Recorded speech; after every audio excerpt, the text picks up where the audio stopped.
you're here.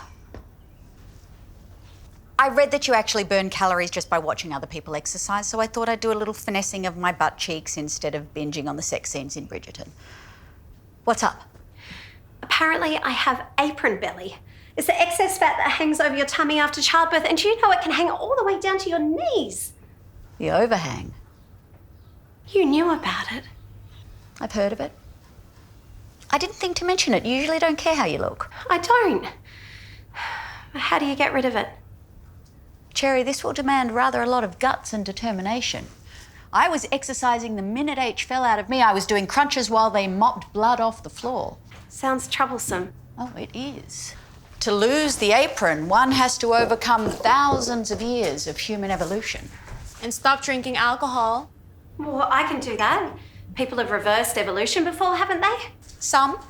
And given up alcohol? Not so many. Thankfully, evolution has provided us a better tool. I give you SHAPEWEAR. It goes on my thigh? It will give you the stomach of Rihanna. You know I only understand references from the 90s. OMG, do you live IRL? Why are you speaking to me in acronyms? That's how English is spoken these days. Well, where was that memo? Snapchat. Strip. Down to your undies. Are you drunk? Strip. I just don't understand why mums don't talk to each other more. There's all these things you don't know about until they're smacked right up in your face. Yes, like the surgeon with bad breath who bursts into your room to tell you how proud he is of the stitches he's put in your anus. Oh. Or that it's a fail to order corn on the cob for your child just because he doesn't have any teeth. You needed someone to tell you that? Look, do you know what happens in the Vietnamese version of Cinderella? This feels off topic. It's worth it. It won't be. Cinderella dismembers her stepsister and puts her in a jar of food to send to the stepmom to eat, who finds the sister's skull in the bottom of the jar and dies of shock. Okay. Well, no one wants to hear that story, do they? We want the Disney version. She's had a bad day. What's this?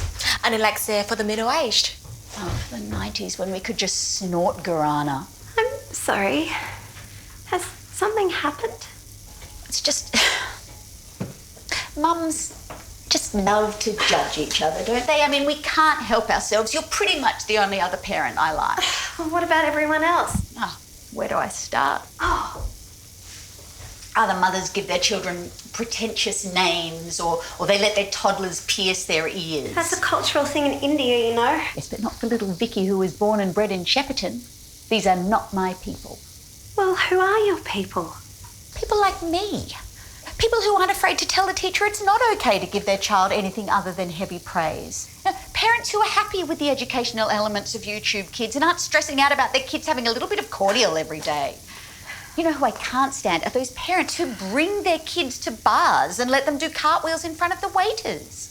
You know, those mothers with free-range toddlers with the ugly yellow beads and names like Phoenix and Meadow. But that's me.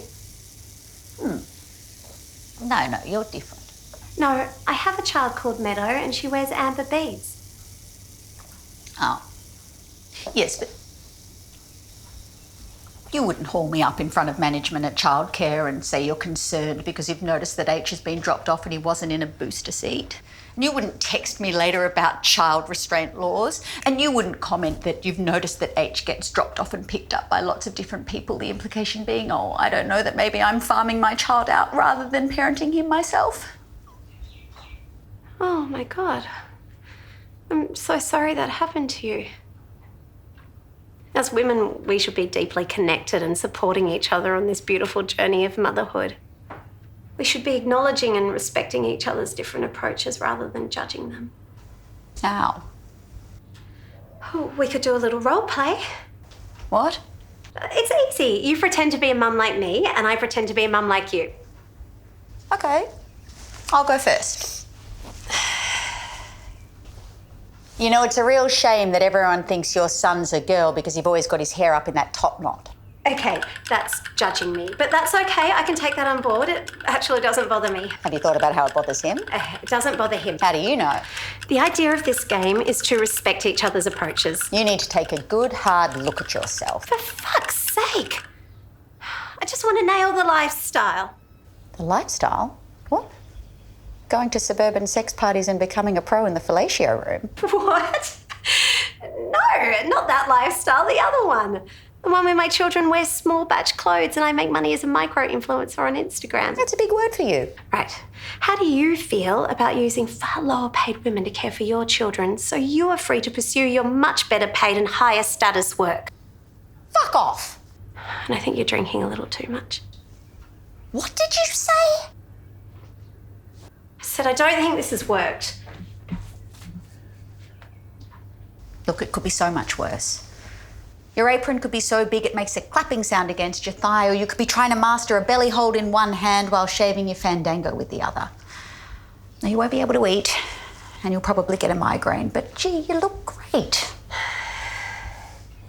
Okay, can you help me take it off? I want to go to the toilet. It doesn't come off. I need to do a wee. Just stand still. Everything will be okay.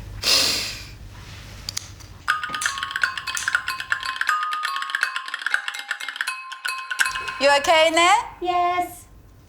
Have you been in a fellatio room? I once had an interesting experience at an intimate adult party. You mean an orgy? Not an orgy. Orgies are for bogans. Hey, drink every last drop. Il tutto. Oh, are you Italian lamb? Is she stupid? She's studying languages. Just something fun to complement my major in criminology.